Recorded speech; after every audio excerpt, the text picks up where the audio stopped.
Welcome to the Mom Please podcast, the #1 generation-spanning show that discusses all the latest issues in modern society, with your millennial host, Eric Joseph, along with baby boomer representative and co-host, Carol Stram. Join us as we delve into what's going on in the world today and discuss how to bridge the aisle to find common ground. And now, for this week's episode of Mom Please.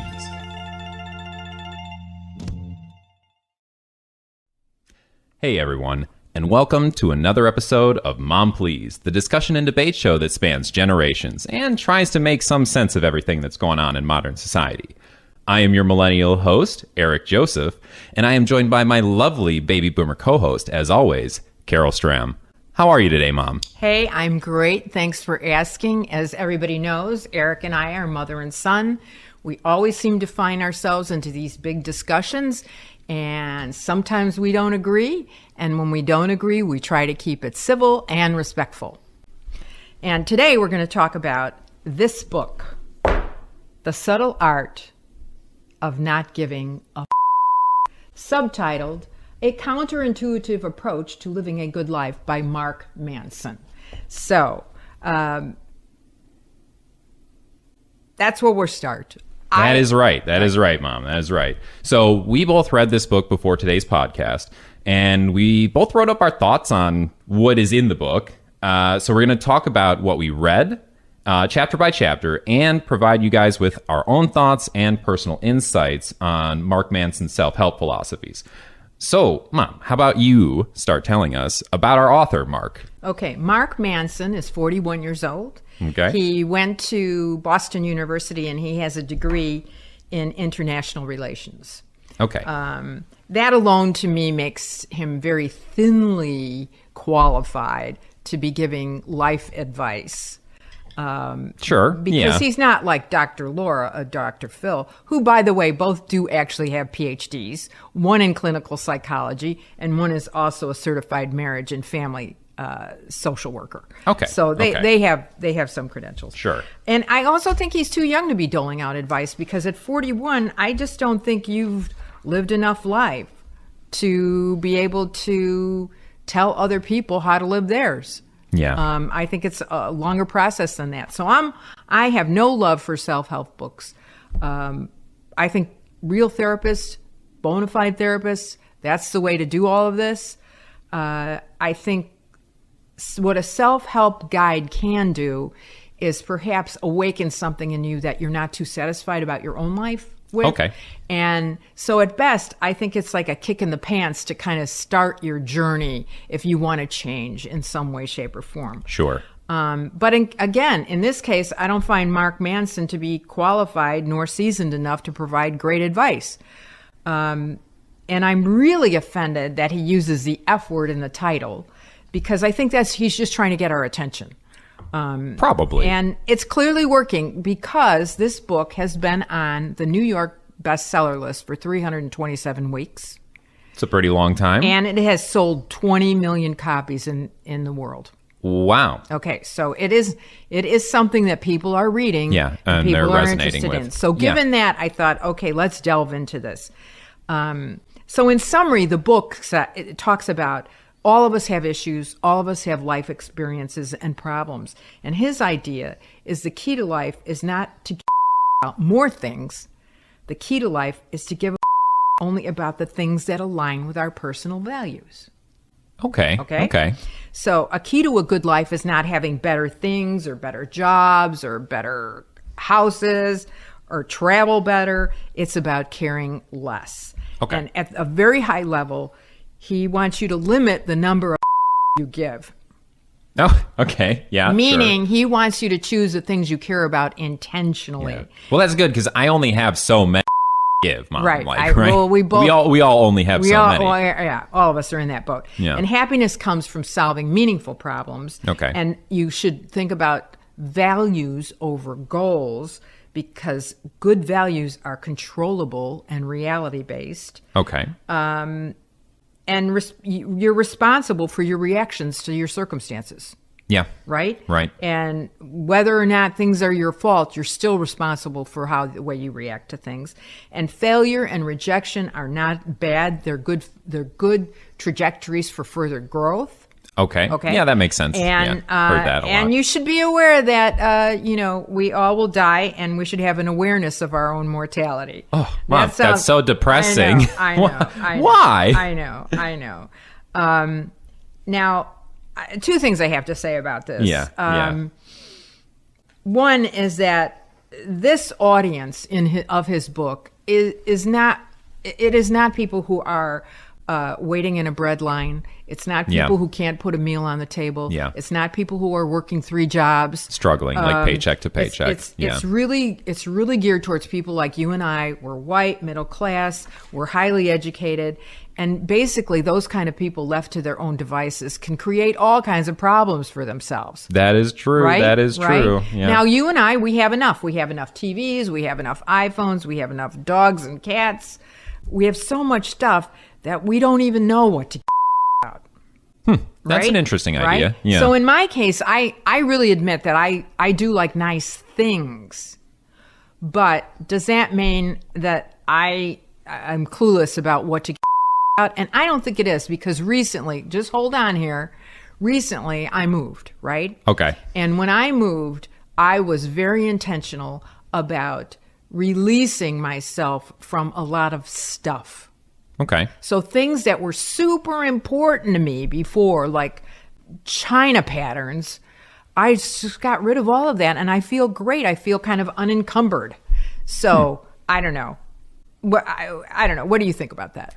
I don't know. I think that, maybe we do care about the wrong things, but maybe reading the book can help with that. And I think in my personal experience with the book and reading it, it pointed out to me that definitely at certain times in my life, I was caring too much about the wrong things. Okay. Right. Okay. So let's though take like a moment to actually like deep dive into this chapter by chapter and kind of figure out how everything that he has in here fits into this overarching philosophy. Yeah. Right. Okay.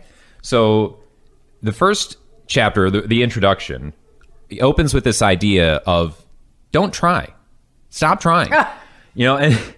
But it's in a certain context. So don't ever tell a parent that. Yeah, I know, okay. right. Okay.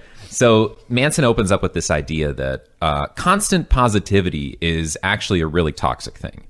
And the idea is that if you are always looking for the positive things in your life, then you are going to become much more aware of all the things that are not positive or all the negative things in your life. So the more you strive for happiness, the more your awareness of how unhappy you are becomes, basically. Have you ever been around anyone that is constantly happy all the time? Yeah, and I think when they go home, they're probably a miserable And I think they're the village idiot. I'm like, oh yeah. Well, I think they're so unaware of what is really going on that either they're stupidly happy, or to your point, their image is happy, their outward persona is happy, but they really have all these things that they're super unhappy about. Yeah. I think so. Okay. I think so. So the idea here is that wanting these constant positive experiences actually in and of itself is a negative thing, and it's a negative experience. So you have to come around to the idea that if you accept negativity in your life, that actually is a really positive and freeing action to do. Yeah. So he doesn't really mean don't try.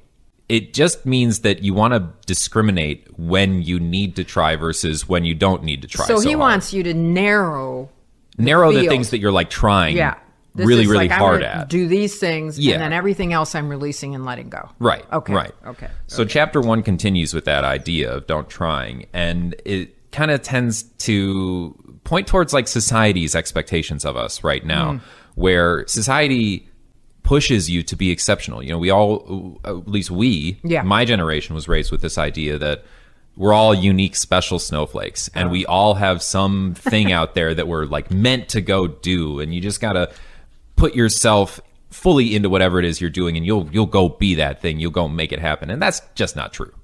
There are tons of things that people will never be able to accomplish in their lifetimes, and never had a chance to accomplish in their lifetimes from the very beginning. But the problem with kind of how life is portrayed now is that we have so many social media influences coming at us from all directions. We have Facebook, we have Instagram, we have TikTok, we have X, if you're still on that platform for whatever reason.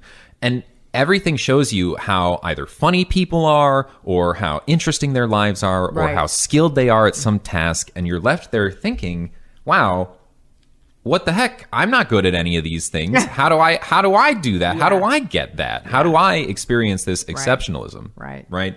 I mean, we go so far as in our society to reward mediocrity with trophies, right? We have the participation trophies and stuff. I hate the participation trophy. I don't know if I've said that enough on podcasting, but I do hate them. Yeah.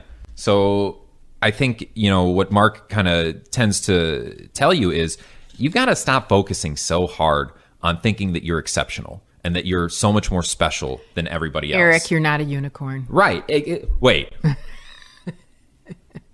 No, I think you're right. I don't have a horn on top of my head. So you're not really special in the way a lot of self-help books and media tends to want to gas you up to be, right? But in understanding that, accepting that you're kind of ordinary and that you're kind of average and that you're kind of like everybody else actually is a really freeing and liberating thing to feel, because you don't feel quite as much pressure and quite as much expectation on you to be great, because only so many people are going to be great in this life. Right. So not forcing yourself to be within that very narrow frame and that very narrow mindset is actually something that can allow you to flourish in other aspects of your life. So stop trying to be amazing and just be honest, be real. Yeah, which is, it's simple, but that's hard. It's very hard. I think it's very hard because everybody nowadays is conditioning you otherwise. Right. In society. And especially nowadays with the honesty thing, I don't think there's a lot of value being placed on being honest in today's society, right? So that's a tough thing to do. So right. Chapter 2 then opens with the idea that happiness is problematic, and so it continues with this idea that life is full of problems and full of hardship and full of suffering that you will experience. But happiness actually comes not from pursuing happiness specifically, but from choosing better problems to have. Like I can choose to be really, really upset that, this is actually really good. Okay. My brother and I, and you even, we all engaged in a bet this Thanksgiving, right? Yes, we did. And the bet was based on the Chicago Bears, which we are fans of. Go Bears. Dub Bears. And the Green Bay Packers, right? So they were playing that weekend. And we decided that the bet would be whoever has a better record by the time Christmas rolls around, by the time we all see each other again, we have an ice plunge that is being installed in one of our homes. And whoever's got the better record, the other fan of the other team has to take the ice plunge. So I can choose to care about that. And I, trust me, I cared about that earlier this week when the Bears were playing the Packers. I was up and I was like so miserable. Like, oh my God, we're down 10 points. Can I wear a wetsuit? Will you let me wear a wetsuit? We're down 10 points. There's 3.5 minutes left in the fourth quarter. There's no way we're going to win this game. Yeah. And then I just get more happy and more excited and more happy and more excited as they keep going. And they win the game. They ultimately pull out an incredible performance. And Caleb Williams makes a huge throw to DJ Moore at the end of the game, who makes an incredible catch with a defender draped all over him. Right. And I'm like, woo, let's go. Right. So, but that's me kind of pinning my happiness on, now I get to watch my brother suffer and be cold in an ice plunge. But then there's another side of that though, Eric, that's even more true. Oh yeah, I'm super happy they won that game, but oh my gosh, now they have to play the 49ers. Yeah, now they got to go win more games. Now they have to go win more. And I'm like, oh my gosh, I don't think I can take it. Right? Exactly. So that feeling of I can't take this is you recognizing that I have no control over this. I have no. I am not out there on the field. I am not part of the coaching staff. I am just a guy sitting on my couch eating potato chips, hoping that I don't have to be really cold on Christmas. That's not a really good problem to concern myself with. You're right. It's just something that will happen or it won't happen, right? And I just have to accept that it is or it's not going to happen. Right. Like there are other better things to worry about. So instead of fixating on success and what you want to achieve, you have to say, what's the pain that I am willing to endure? Right. Yeah. And you might not love the process of solving a problem, but you have to go through a process in order to solve a problem, and that's the thing you should focus on. Now, I'm not always sure about when I solve problems. I'm not always sure I love the process, but I think it depends on what the problem is. Sometimes I do, sometimes I don't.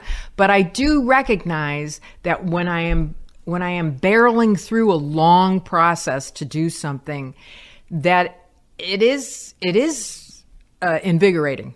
Okay. See, I feel like I'm more of the type of guy who I love the process. When I have like a problem in front of me, and I'm very good at problem solving. I have a 4-year college degree that basically says this guy can solve a problem. It's an engineering degree, right? That's basically what an engineering degree says, right? So I kind of realize about myself though that it's not really getting to the solution of the problem that is interesting and that drives me. It's more,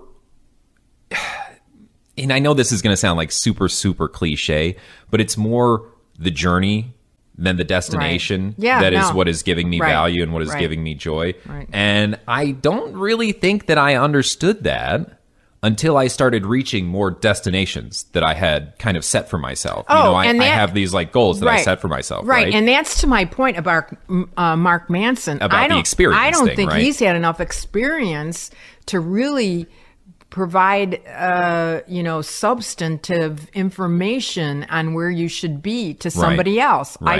I just don't think he's had enough to give. Yeah, at this maybe, point. maybe not.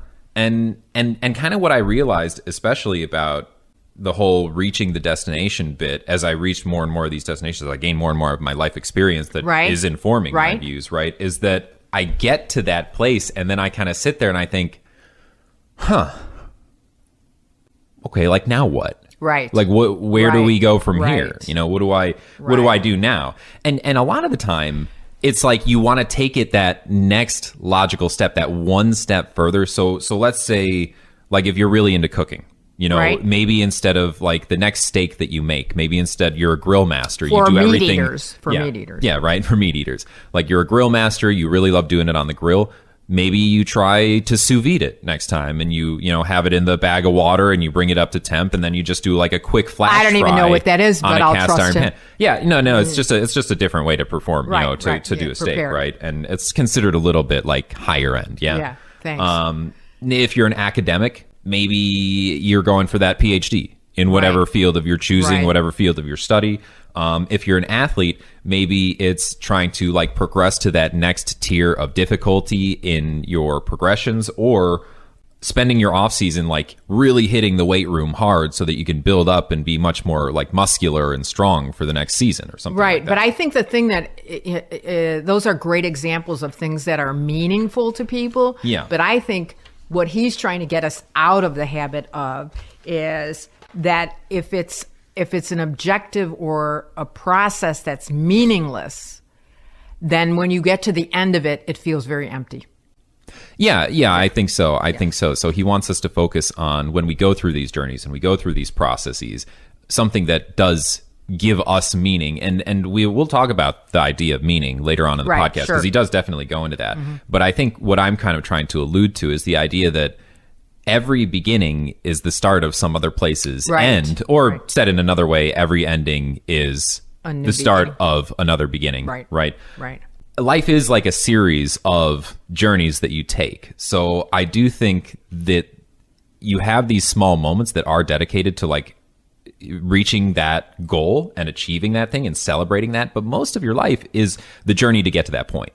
So if you don't enjoy the journey, it's going to be hard to find a lot in in those destinations that you reach, which is kind of what you basically just said in another way.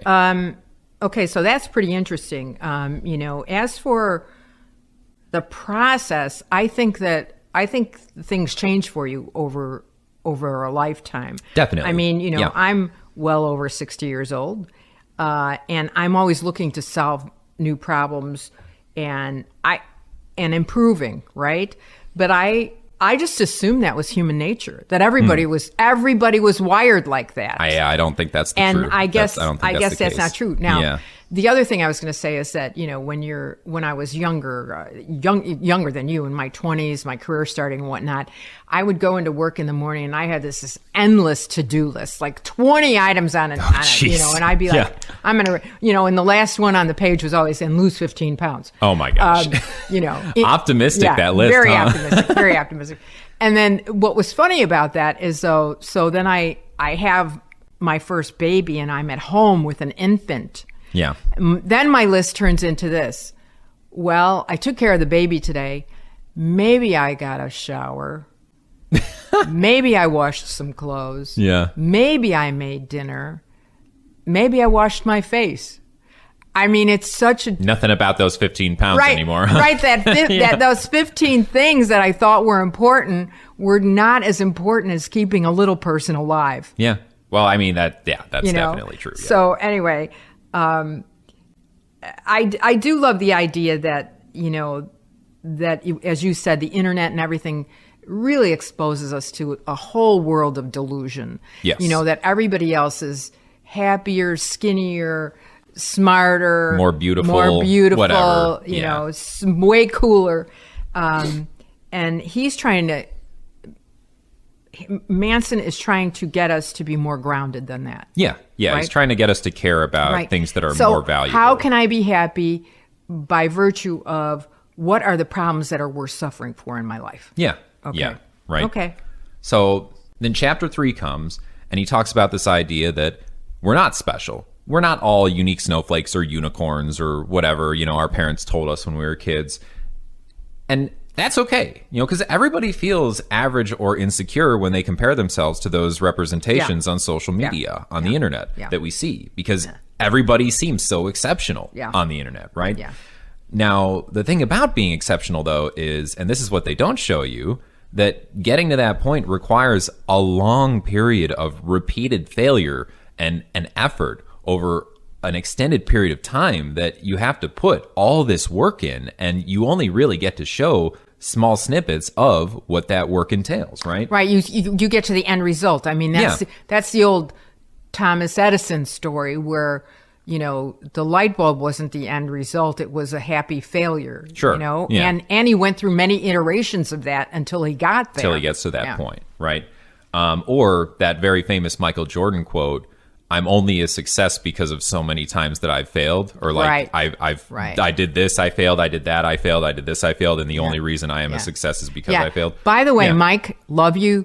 You're a baseball player, okay? Wow, it's been like 20 years since that guy played baseball, Mom. You have some feelings about that still, I see. Well, I'm mad that he left the Bulls and we could have had 3 more rings. Yeah. Okay, you're worried about the wrong thing. But I'm not holding on to that. Value. That's not a good value. You're worried about the wrong thing. It was just a little joke. I'm not really obsessing over that. So these people that are exceptional, that have become exceptional through this failure, are the people that realize that being overconfident and believing that you are just entitled to everything instead of, working hard to earn that thing. Right. That is what's blocking the growth of a lot of people nowadays. A lot of people feel very entitled. Entitled, like I should be able to have that. Right? Or I'm so smart, I should be doing this. Or I'm so good at this thing, I should be a pro in this. Let me talk about your generation for just a moment. Yeah, go ahead. Okay, so one of the things that I think has been a hindrance to your people. Mm-hmm. My people? Kidding. Has been that they have been treated in such a way that when they are going to a job, a position, a career, that they have an expectation that they should be at the top of the ladder right away, and that they don't have to work their way up. And that's not the way my generation did it. My generation started at the bottom, worked hard. People recognized us for that, and we got moved up and so forth. And there was no expectation on ourselves that we were going to walk, even though we were college educated, we were going to walk in and run the place right away. Yeah. We knew that we were going to have to work into that. Yeah. I wonder if that's some consequence of working culture having changed and starting to promote less people from within and starting to hire more people from outside to fill important positions. Or maybe it's a result of what you were saying earlier of the entitlement coming from how these folks were parented. Maybe it's a little column A and a little bit of column B. It could be, but it's not column C. No, okay. Probably not. And I would always say to people when, I was in HR for a lot of years, and people would come in and, I didn't get this, I didn't get that, I wanted it. And sometimes I would tell them the analogy of, when there is a vessel in the water, it creates a divot, if you will, in the water, right? Okay. Right? But as soon as that vessel is taken out, all the water rushes in, and you don't even know that vessel was ever there. So when people thought, nobody can ever do my job, nobody can take my place. Yeah,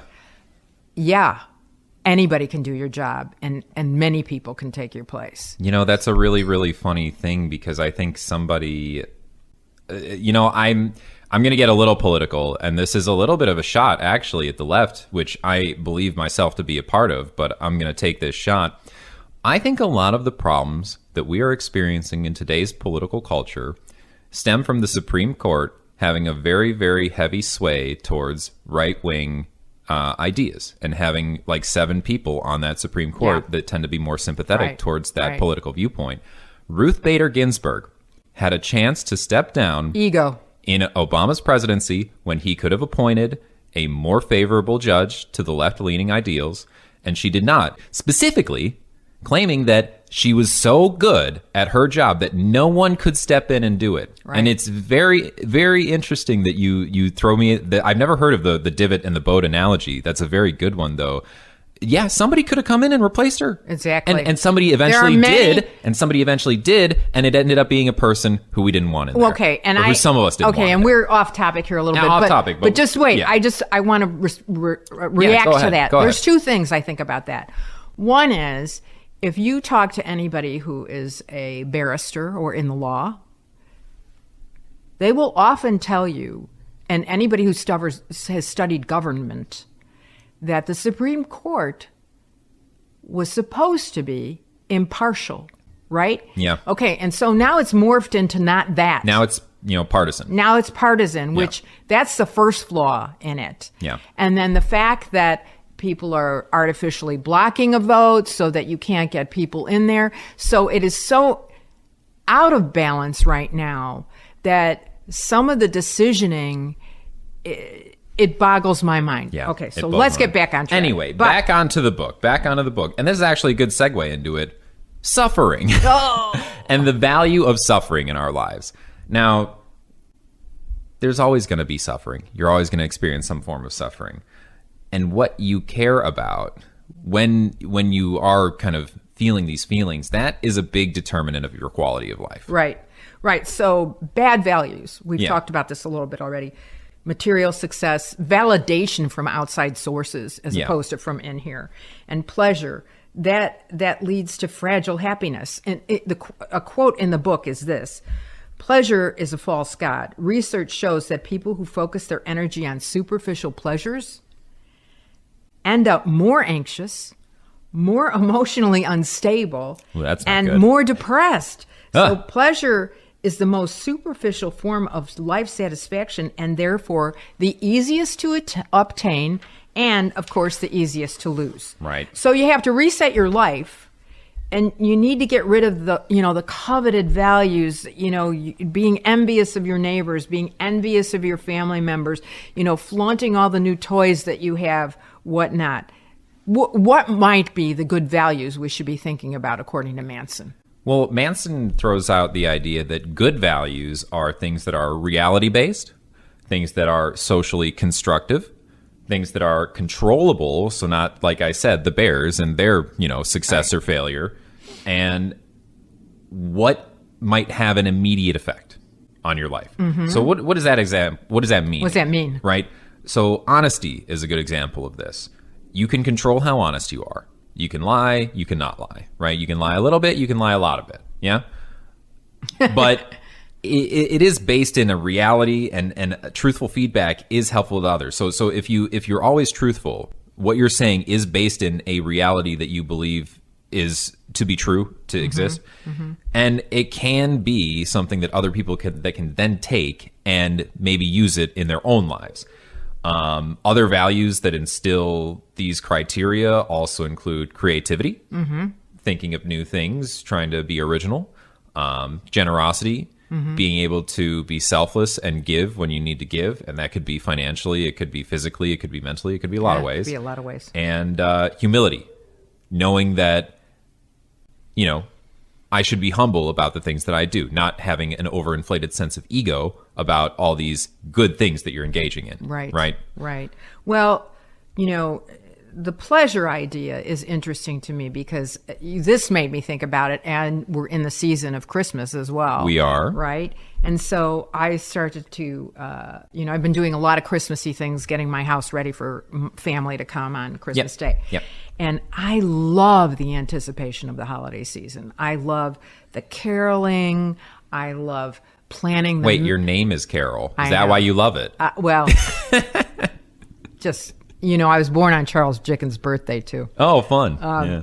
But I just love the planning of the gifts. I love planning the menu and the dinner and the drinks. But at the conclusion of the Christmas day, when everything's unwrapped and everybody's kind of stuffed, and after we have our desserts, I feel a little bit of an empty feeling, a little melancholia, I must say. Yeah. And it's not to say that maybe I care too much about Christmas. I don't know. And I always was frustrated by the abundance of Christmas giving. Yeah. Because, at the end of the day, for me and in my life, Christmas is about, the birth of Jesus for me. Okay. Right? Fair. And so given that, maybe I do care a little bit too much about Christmas. Yeah, maybe. I don't know. Yeah. Well, in any case, what we all know is from this that suffering is inevitable, and choosing your values is going to influence what you are suffering for and if it's worth it or not. Now, Chapter 5, you're always choosing. Now, you're choosing a lot of things, Mom. I think you want to talk about this one, right? Well, essentially, we're always thinking about things that whether you choose to not make a decision or make a decision, you're making a choice. Right. Right? Yeah. So, that's the kind of thing that you have to just be more selective about what you do. Otherwise, you're going to be so flooded with stuff that you're not going to be able to kind of hone in. Yeah. I have become essentially more selective about okay. Mom, please, you keep saying that. I have to edit this afterwards, I have to beep all those out. But a construct when I was coming up as a young urban professional was, and you're going to laugh at this, 30 by 30. And what that meant, that one of the Crane Chicago business in Chicago would take the 30 most brilliant upcoming 20-year-olds who were going to make $30,000 by the time they were 30.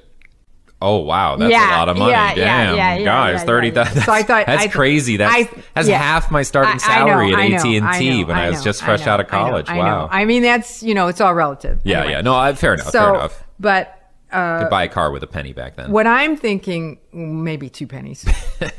But we don't care about pennies anymore because we're getting rid of them. No, they're all gone. Okay, so, but what Manson calls this is practical enlightenment. Okay. So essentially what you're doing is you're developing the ability to choose more carefully about what's important versus what is unimportant. You got to get rid of this idea of comparison. We compare ourselves to others thinking that we're below average and that they're better than us. And let's face fact. We're all pretty average at the end of the day. Yeah. And when someone is unhappy with their averageness, what they do is they become more skilled by developing themselves. If you recall the book Outliers by Malcolm Gladwell, read that one. He specifically says, look, these people that were, the great one, Gretzky, and Jordan, and all the hockey players and everybody. They didn't get great by accident. It wasn't just skills. Right. They got great because they spent about on average 10,000 hours of their life honing their skills and getting better. Yeah. And that was important to them. And a good, he's not calling it goals, but something for them to work toward. Right. Right? Right. Okay. So we have to get rid of being trapped by comparing ourselves to other people. Sure. So when I think even if you feel trapped, even if you feel like you don't have anywhere to go, any choice to make, you still are making choices. Right. So you have to recognize that if you feel trapped, maybe it's a construct of your own making, right?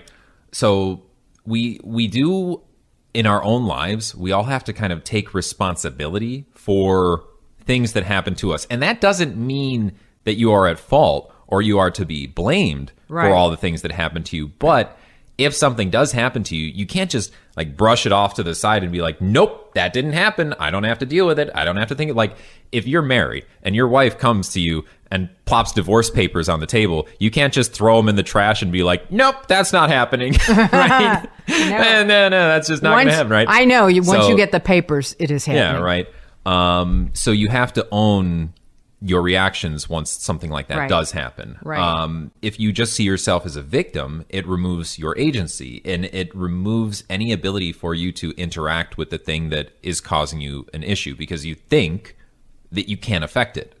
Whereas taking responsibility restores that agency and kind of gives you the ability to do something with that. Okay, right? so you're responsible for your own life even when the circumstances aren't of your own fault. Yes. Okay. Yeah, that's exactly what he's saying. That's exactly what he's saying.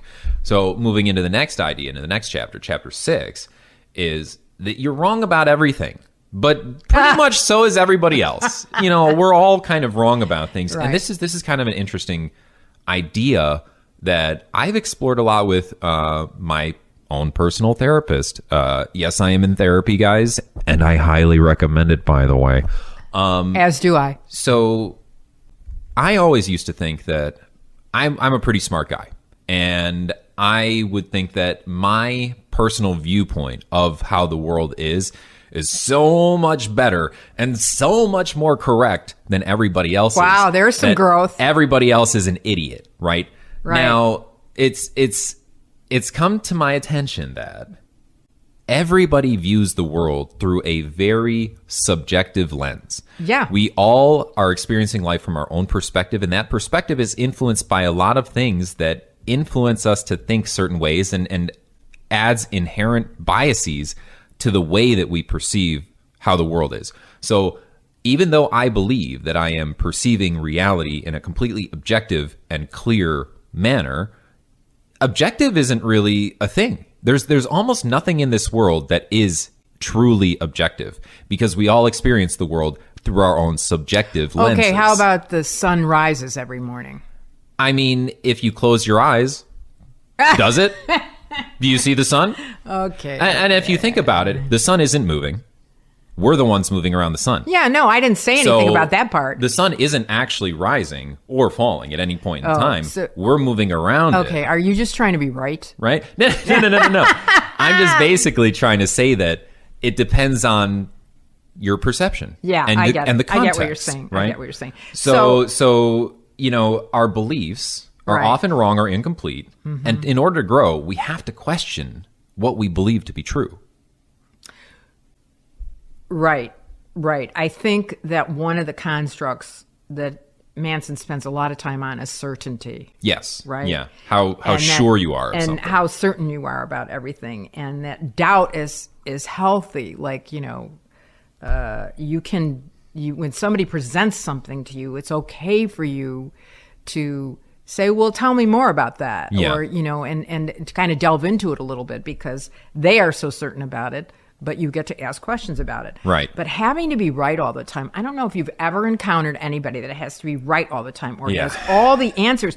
I mean, it's so exhausting to be around somebody like that. It is. And not only Yeah. are they right about, it's not just this little body of knowledge. It's like everything. Yeah. They're right all the time. And I have gotten such joy in the last whatever, 20 years of saying, I don't know the answer to that. Yeah, I'm just not or, sure. you know I what? don't know. I'm just not sure. I don't know what I think about that even yet. Yeah. I'd have to do a little bit more, pondering on it. Yeah. And I have what I consider to be a nice example of that. Okay. When you and I would always sit around or in our phone calls, we would always get on these long discussions or whatever the topics of the day were, whatever issues were.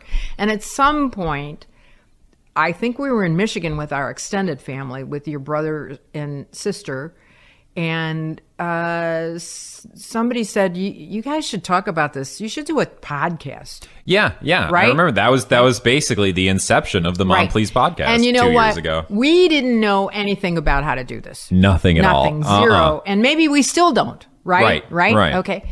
But we took the leap to go through a process to do this. Yeah. Now, I happen to have a professional example of somebody I know that was interested in doing a podcast, and they were going to go out and hire all of the requisite people first, Yeah. a producer, technical, blah, blah, blah, researchers, before they could do it, because it had to be absolutely right, right? Yeah. That podcast still doesn't exist. Yeah, I was going to say that doesn't sound like it's going to happen. Yeah, it didn't happen. It didn't happen. Yeah. And so, have we fumbled? Yes. Sure. Have we made mistakes? You betcha. Definitely. You betcha. We're trying to be better. Hopefully we're making less mistakes, but you know what? It's part of the journey, as you said, Yeah, journey. it's an iterative process. Right, you right, got to right. make mistakes in order to succeed, right? And guys? caring so much about what others think, again, totally exhausting and not worthwhile. Yeah. Like, I was thinking, do I care too much about what people think of me? Because in a lot of circumstances, I like to do what I consider to be the right thing. But yeah. see, that's different to me. Okay. I like to follow the golden rule, and that is one of my values. I think that's a pretty good value. I think that one's a pretty good one. So I don't look at that as I care about what so-and-so thinks of me. I personally just care about doing the right thing if I can in a circumstance. Yeah. Okay? So let's face it, Manson points out that we cannot control everything around us. True. We can't control what happens to us, but our response to those circumstances is the important part. Right. And we all are big on, let's take responsibility for that big success we all had. And then everybody kind of is backing up and moving away when there's a failure, Yeah. or when there's a problem, or when there's a mistake. So we have to recall that he says growth, and I agree with this, growth is an iterative process. In growing, there's uncertainty along that journey, and it's uncomfortable. Yeah. Right? It's not always comfortable, and you never really can achieve the ultimate right. Right. Correct. We can just be a little less wrong. Yeah. I like that. Yeah. Now, I currently, I'm a relatively new grandparent. Right. And just as with my parents, generationally, parents parent differently. Oh, yeah. So what was the right thing to do in my parents' generation? My generation comes along and they're like, oh, yeah, we don't do that anymore, this and that. Yeah, And, we don't beat our children with belts anymore. yeah, they don't do that anymore. And in the same regard, there's things that I did that they don't do anymore either. Right, There's right. like the timeout chair. I guess we don't do that anymore. Or like the washing the mouth out with soap if you said bad words. Or biting your child when they bite you. Wait, what? Yeah. What? Yeah. I did that to you. I did that to What? you. Wait, that's And where I that said, market... No. No, I didn't draw blood. Kidding. Eric bit me. Kidding. I bit him, and I said, that's what that feels like. Okay. And you never bit again. Okay. Okay. Well, you must have bit me pretty hard. That's not general parenting, acceptable parenting anymore. Yeah. But what I was going to say is that funny. I see how my kids are parenting, and I am trying to learn from them. So it is an iterative process, and I'm just trying to be a little less wrong, Yeah. right? Okay. Yeah. I think that's all and that you can do. And this is an interesting. Well, and I'm not going to get political either, but this is Okay. what I will say, is that I think one of the problems on the right and left both right now is everybody thinks they're right. Yeah. Everybody Yeah. is certain they are right as to what things need to happen. And therefore, nobody will talk to each other because they are right. And then we are in this continual deadlock of nothing ever being done. Yeah. So I think we should send our little book here. Maybe our to senators to our can read senators it. and representatives. You know, maybe I don't we know. just send it to J.B. Pritzker because he might be our next president. Yeah. If he loses weight, maybe. I don't know. I think we can have a fat president. We had William Howard Taft. He got stuck in a bathtub. Okay. So we have to be open to being Yes, wrong. be open to we being have to wrong. adapt. We have to learn. Yeah. So So chapter 7 then comes in with failure is the way forward, which is kind of part and parcel of being wrong. So failure is unavoidable, but also necessary. Avoiding failure means you're avoiding growth. It means that you're fleeing when your identity comes under attack. And what does that kind of mean? yeah, what does that mean?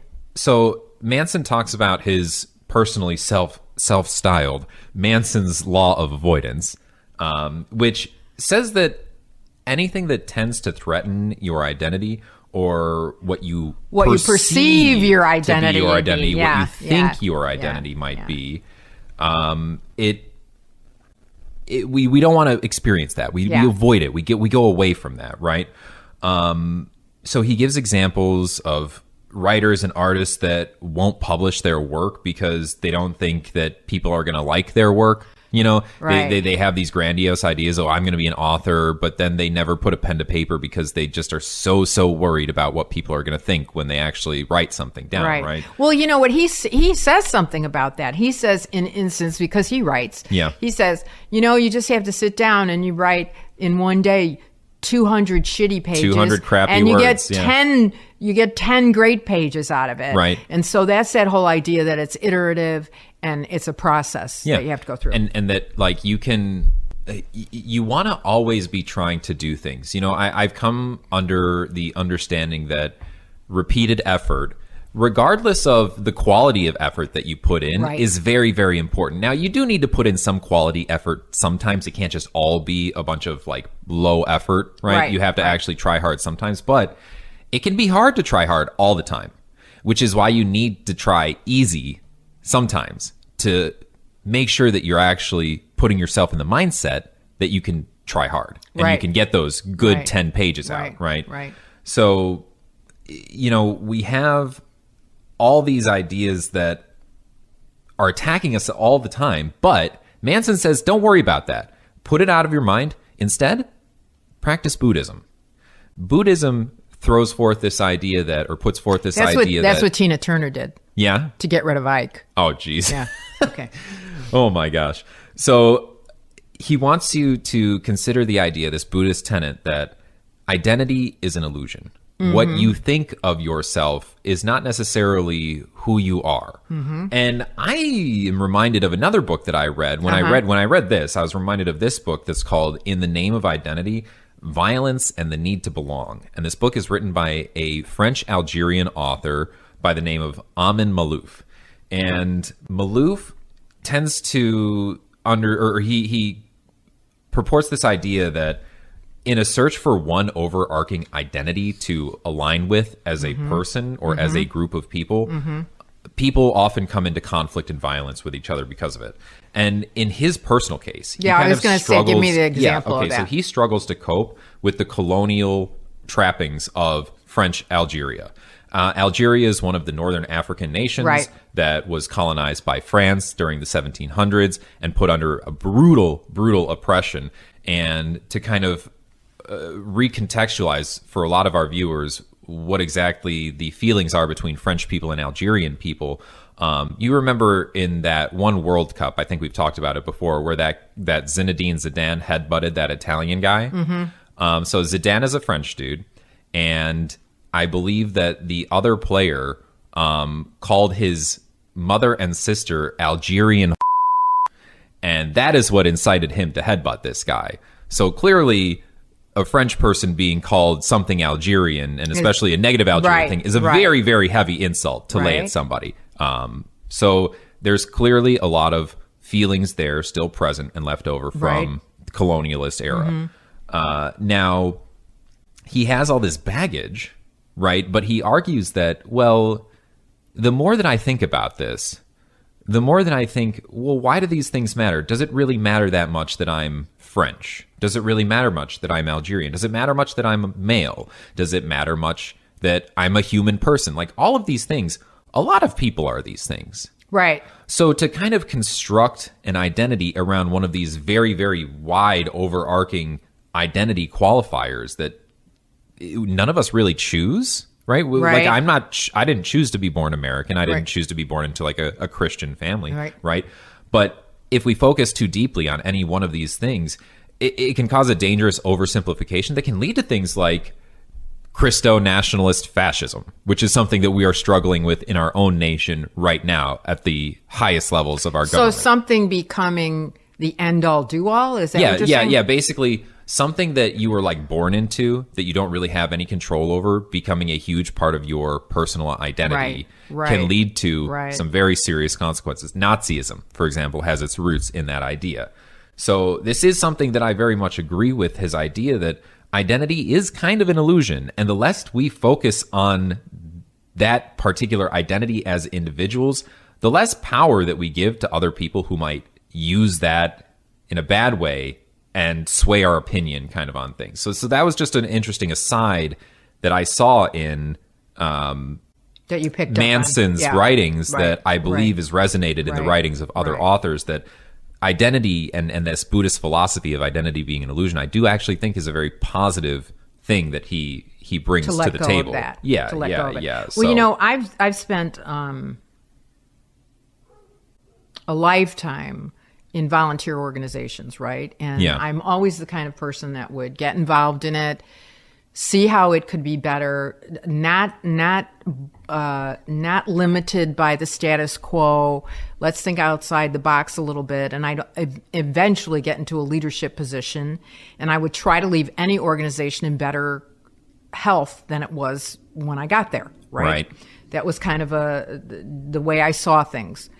And I got great, I was going to say pleasure. I enjoyed serving, in those capacities. Yeah. And so my identity with other people was really, they looked to me to be kind of the go-to person that could be helpful. Like the go-getter. Right? Yeah.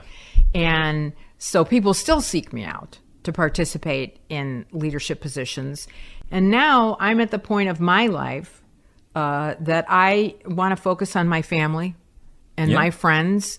And I'm not, that's not going to give me the same, the process isn't the same for me anymore. You know, I don't want to see the underbelly of an organization that I, love and revere. I don't want to see that. You don't want to peel back that curtain anymore. I don't want to do that anymore. Yeah. So today I'm very excited about, the next idea, which is the importance of saying no. Whereas I've gotten very comfortable saying no. And somebody, I had this happen about a year ago. Somebody came to me and asked me to, be in charge of something. And I said, I don't think I have the bandwidth anymore for that, and I really need to say no to you. And they said, well, let me talk you into it. And I said, well, let me tell you what's going to happen if you try to talk me into it. When I enter an organization, I give everything that I can to it. Yeah. And if I go in there half-baked or half-interested, I'm not going to do a good job for you. Yeah. So you don't want me in that position. I have said that to some people before as well with other things where oftentimes it's some competitive effort, maybe some video game thing that they want me to join or some athletic team. And I'm like, you know what? I don't really think you want me to join because I bring a certain level of intensity to a lot of the things that I do. And I find that clashes with people if they don't want to let's be recreational, and Eric intensity. Wants to be I want to be pro, I want to be competitive, I want to be gaming. No, it's more of I want to at least try. Yeah, I want to put in a little bit of effort. You want to be a little better. And it's hard for me to be like purely recreational about it. But I think the importance of saying no is really, really a very, very big point. It's healthy to say no. Boundaries are important for everybody and very healthy for everybody to have. Saying yes to everything, like Jim Carrey in that movie, Yes Man, it means you don't have anything that you actually stand for. You don't have any basis that you come from that you believe in, right? Although I did love him in Liar Liar. Yeah. Oh, we just watched that movie like last week. It's so good. I do it's love that so movie. funny. I do It's love so it. good. Sorry, we digress. And then commitment, being able to be exclusionary of other things, is something that you kind of have to learn and teach yourself. Right. And commitment does basically necessarily mean you will exclude some things. You can't commit to You can't everything do all the everything. time. There is way too many things in the world. You're going to just run yourself totally Right. ragged, And there's trying to too drag many yourself here and distractions, yeah. there. It's just not possible. There's not enough hours in the day. There's Yeah. not enough hours in 10 days. so just right? focus on a few things. Right. Okay. And learn how to say no. Okay. I don't know how this kind of entered the book, but it is in the book. It is, yeah. And- This was in chapter 8 and Yeah, kind of a weird kind yeah. of aside. I And- think the author just wanted to talk about how good he is with the ladies, honestly. Well, bully for him. Yeah. Really, he talks about romantic love. Okay. And he says that romantic love can be destructive unless you learn to control it. Okay. Now, controlling the heart sometimes is a bigger job than you might think It it can is. be difficult. But, he points out Romeo and Juliet, that their love was, fatal. Ultimately essentially. very destructive. And yeah. and that when you meet somebody, it can be so intoxicating that it's like taking drugs like cocaine. And the problem, Mom, have you taken Not cocaine? me, not Okay, me. okay. No, I was no. going to say, how do and- you know that? and that the problem with that is you get this great high, but then you have the big crash. Right.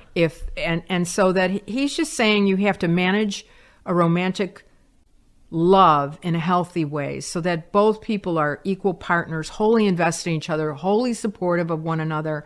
Nobody tries to control the situation. Right. We think of this, he does not say this in the book, but we generally think of this, you hear the term gaslighting now. Yes. Where one partner creates a false narrative that they get the other person to believe, and it's usually the person with the power in the relationship, and it's on unequal footing, so it's not a healthy relationship.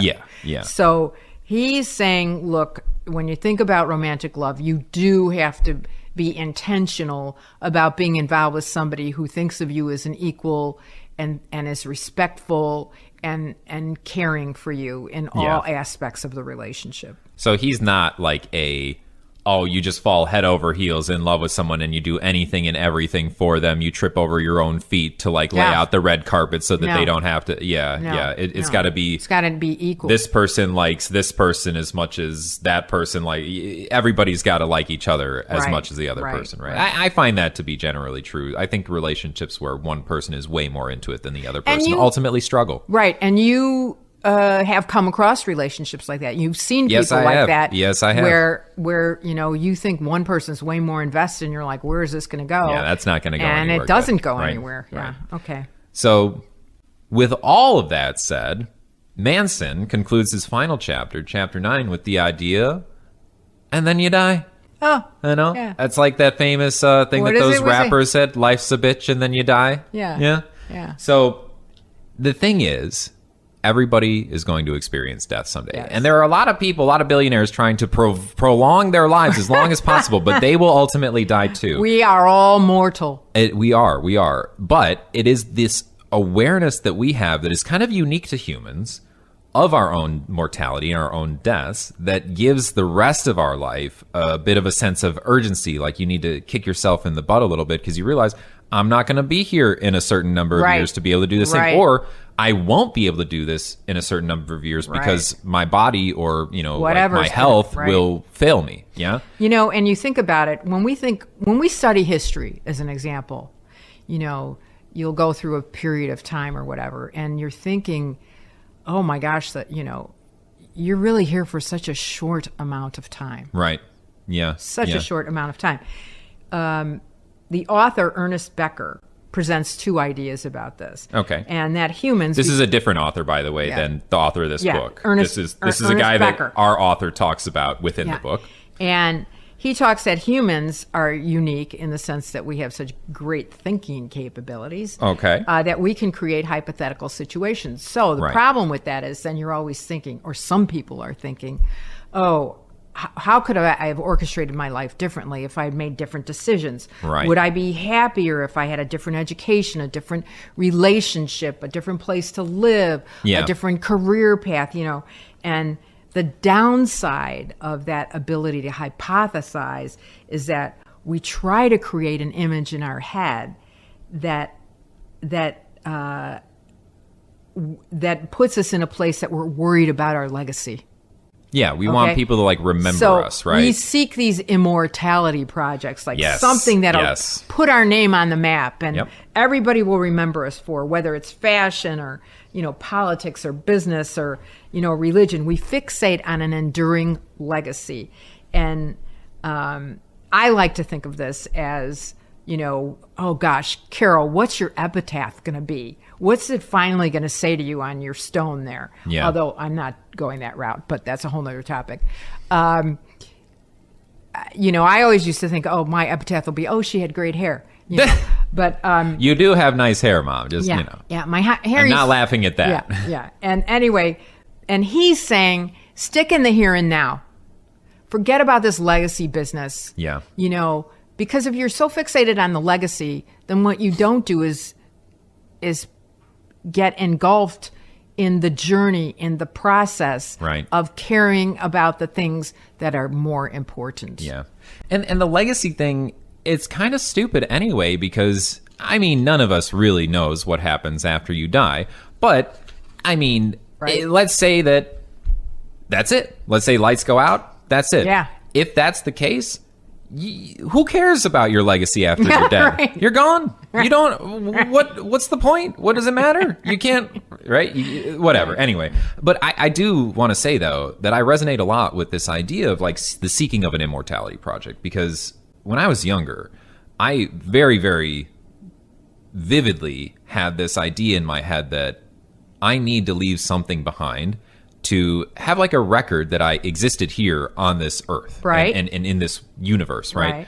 And so for me, that thing was I wanted to write a book. Sure. I wanted to, have you wanted to be on a bookshelf somewhere. Yeah, I wanted to be on a bookshelf somewhere like this guy. I wanted 20 million people to buy my book, to read my book, to resonate You wanted with the a ideas very inside influential of it. podcast to review your book. Yeah, something like that, right? The Mom Please podcast reviewing my book. Oh, no. So I realized though that in doing this, like, I think that like a little piece of me is going to be immortalized in time forever, but even that's not true, because if we even think about people who have written, people who have some sort of media that's been left behind, who do we remember? Plato, Aristotle, Charles Dickens. Socrates, Charles Dickens, Sun Tzu, Alfred Confucius.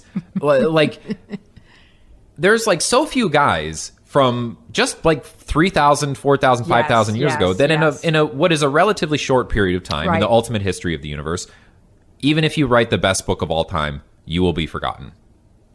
So there's no point to trying to live up to this ideal of I want to be remembered for all time. And this is another kind of idea within that we didn't quite hit on when it was maybe more relevant, but I want to hit on it now. The values thing, like you've got to have good values, because if you don't, you're going to spend your whole life chasing the wrong value, and then you're going to get to the end of your life and you're going to be like, what was that all for? And so in the world of music, there was this guy in the late 1970s who he's fine with his band. He's a guitarist in his band. His band is pretty chill with him. They don't really have any major problems, but then the band gets its first opportunity at a record deal. And the other members of the band say to their, new record label executives, like, hey, we don't really have a problem with this dude, but we don't really want him in the band anymore. Can you help us get our fourth member, just quick, get him out of the band and get a replacement for us? That'd be great, right? So that ends up happening. This fourth member of the band gets kicked out of the band for no real reason. He didn't do anything wrong. He didn't cause a big uproar or stink or anything. They don't want him there. So he decides, those guys. My whole life is going to be about being bigger than them.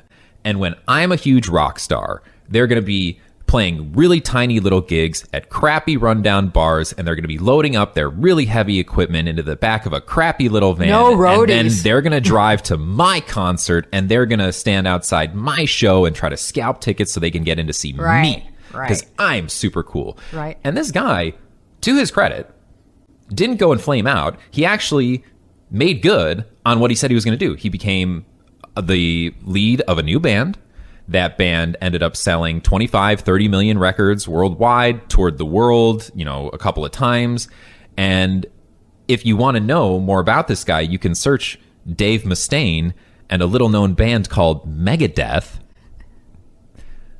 and you can figure out a little bit more about them. Now, you would say, man, that dude must be so happy. He became like a huge metal star. He had his own band. He got to tour the world. He sold all these records. But then, do you want to know what band he got kicked out of, Mom? Yes, in the 1970s? I do. Okay, so he ended up getting kicked out of Metallica. Oh. And Metallica, for those who have been living under a rock, just recently featured in one of the more recent seasons of Stranger Things. They have sold about 200 million records worldwide. They have toured the world multiple times over. They are famously one of the greatest rock/metal groups of the 80s and 90s. Yes. Like, these guys were the standard orders of magnitude bigger than Megadeth. Right. And when Dave Mustaine is interviewed later and he talks about this, it eats him up inside. He just can't stand. He couldn't let it go. That these guys ended up being bigger than him. And even though he in his own right is wildly successful, like more successful than 99.9x% of people who try to pursue this as a career path, he's still not happy. Wow. He's still not happy. That's too bad for him. Because that value that he chose to pursue ultimately is not a good value, and it's a little meaningless. And ultimately, it doesn't matter whether he's bigger than these guys or not, because his own success is really what should matter and what should give his life meaning. But, well, the author also points to another example, which is more baby boomer oriented. Go for it. And so, back in Little Liverpool, England, John and Paul form a group, and they bring in George, and they have a drummer, Pete Best. And Pete Best is not available for several gigs, so they have a substitute drummer who is a professional drummer in the circuit that they were in, who happens to be Ringo Starr. Okay. And they really like Ringo. So they, summarily dismiss Pete Best. Ooh. Okay? Yeah. So arguably one of the most influential rock band ever, the Beatles, he's out of. Yeah.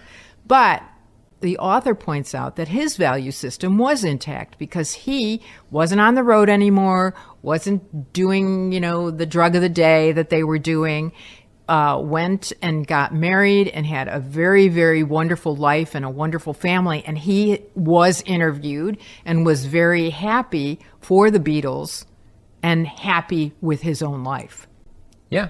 See, that's what it is. You got to have the right values. You got to use it to form that moral compass or that life compass that gives your own life meaning. Because that's the only thing ultimately that gives your life meaning is the meaning that you ascribe to it. Right. So,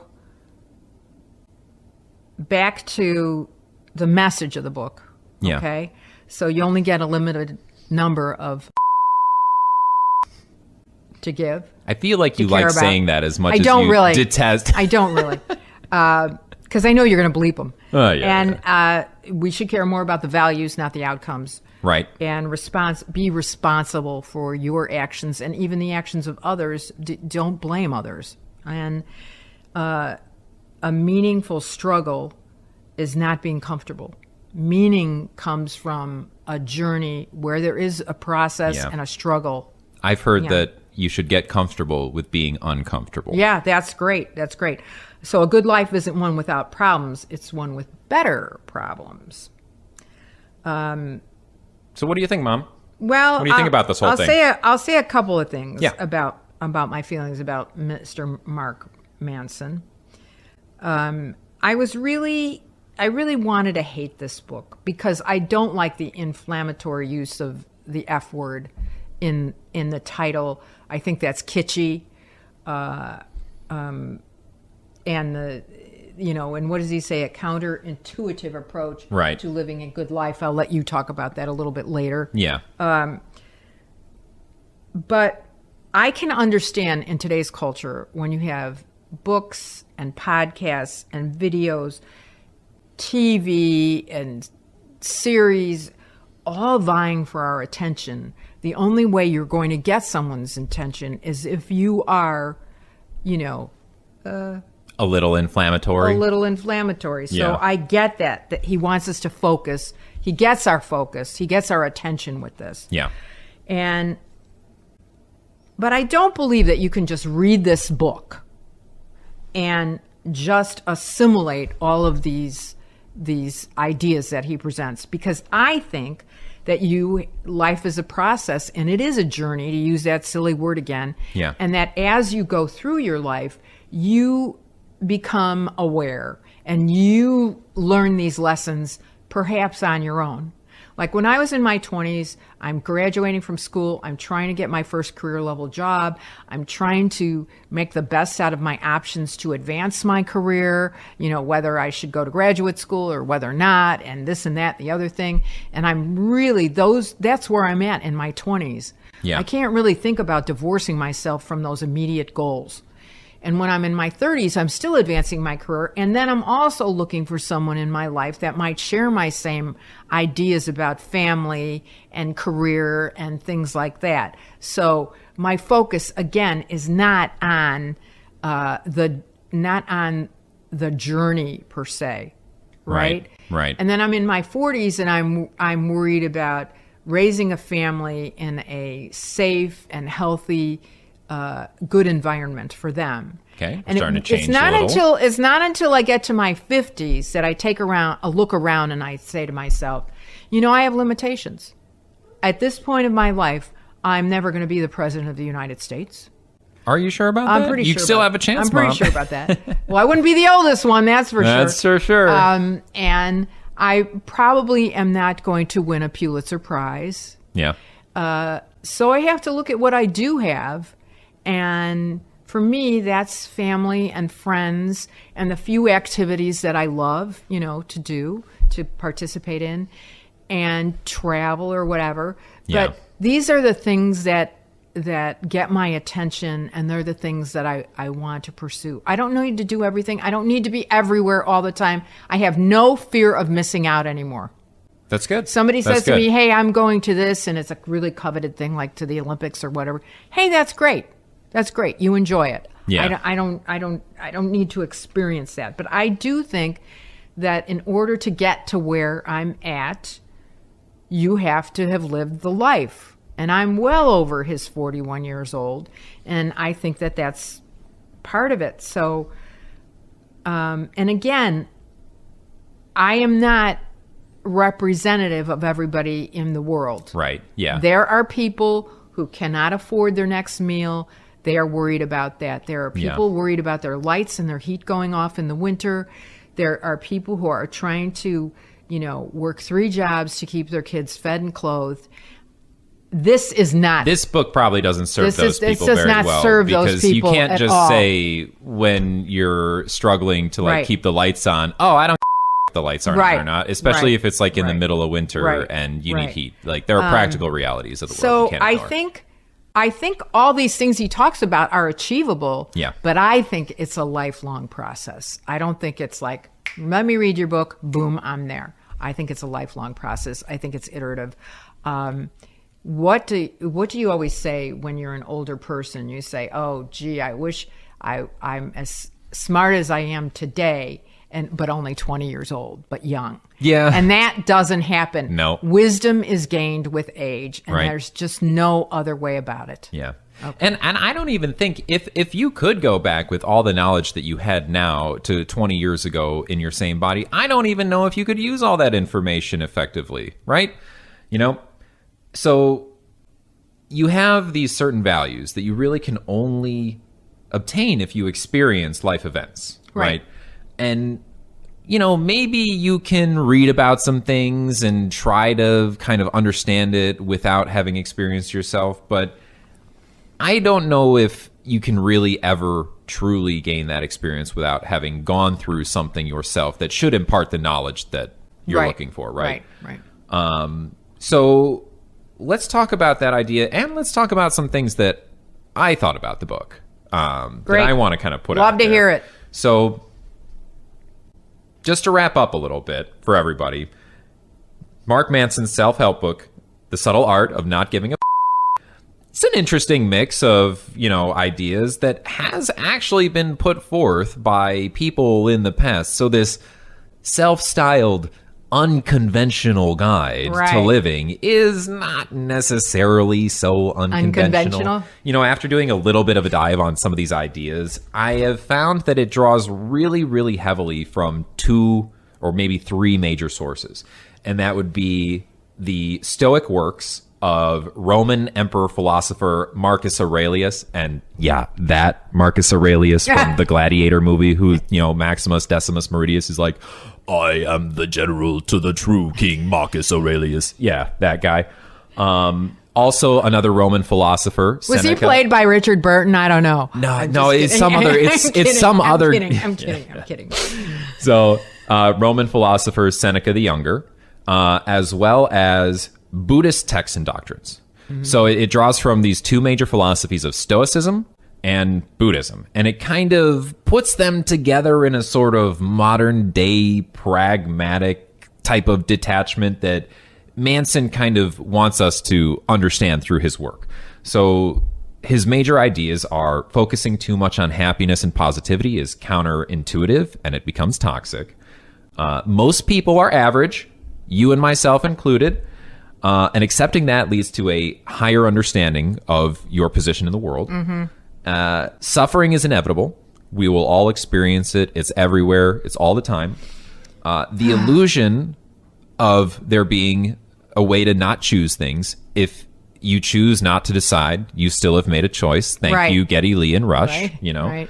The more you learn, the less you actually know, which is this idea that there's so much knowledge and information in the world that intelligent people people in general can't have a full understanding of everything in the world, right? Failure is inevitable and necessary for growth. Right.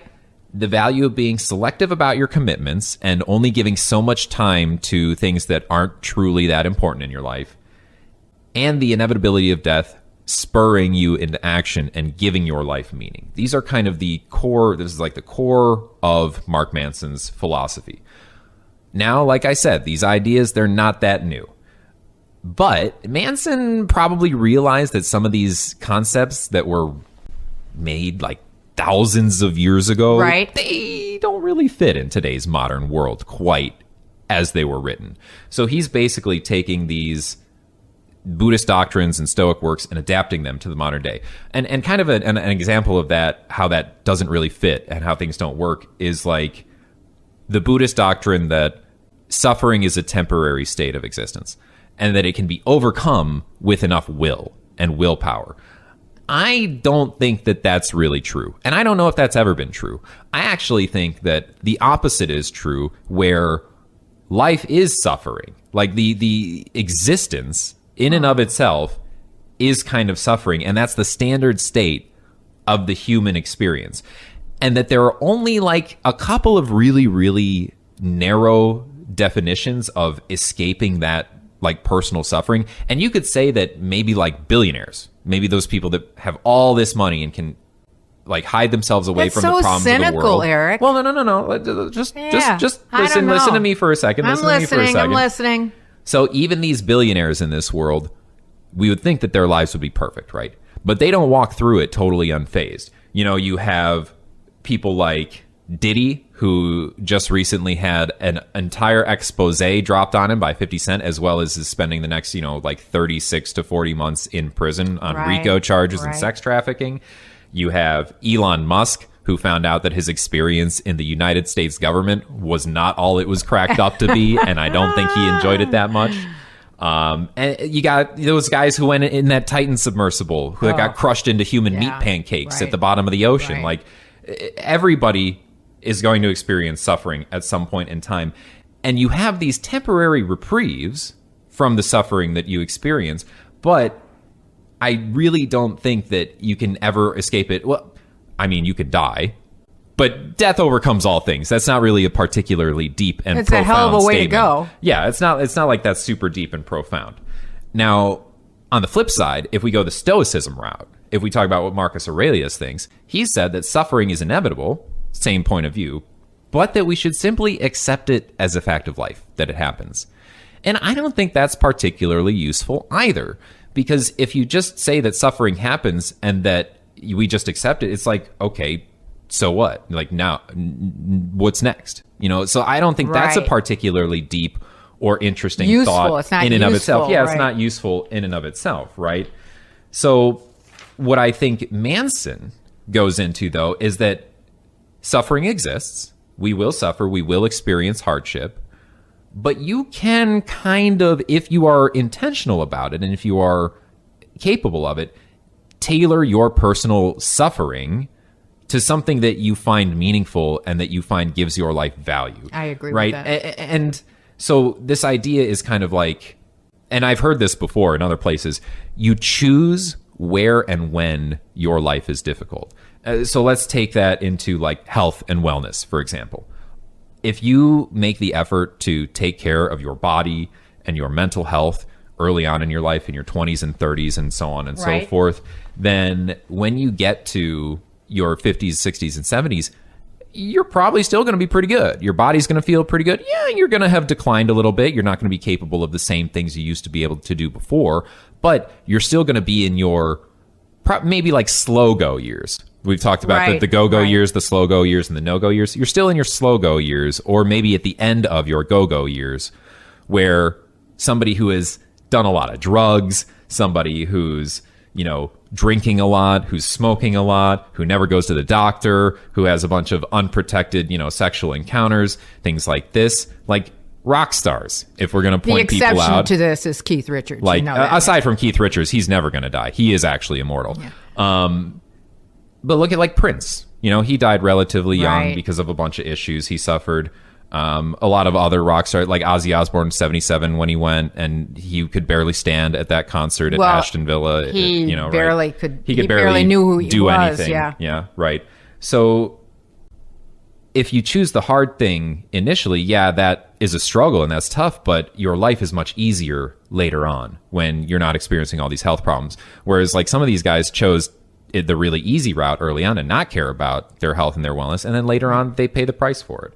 So like I had an experience with that myself where I went for a couple of years without taking really good care of my teeth. And I went into the You dentist. did not learn that at home. No, I didn't. That's true. It was my own nonsense. I just thought I could get by without, like flossing and doing all the right stuff. And after like, I eventually get back into the dentist after like 3 years of not seeing the dentist or so. And they tell me, oh, by the way, you're in the first stages of gum disease. You have all this plaque and buildup underneath your gums. We need to take care of that. And so they go in there with this like rotating drill and they go underneath They your gums. roto-rooter your gums. And oh my God, like I've had teeth pulled before. I've had like 4 teeth pulled, like big teeth in the back of my head. Yeah, the wisdoms. Right? That hurt so much more than the teeth pulling. Like this gum cleaning operation is Yeah. by far the most painful thing I've ever had done to my teeth. By far.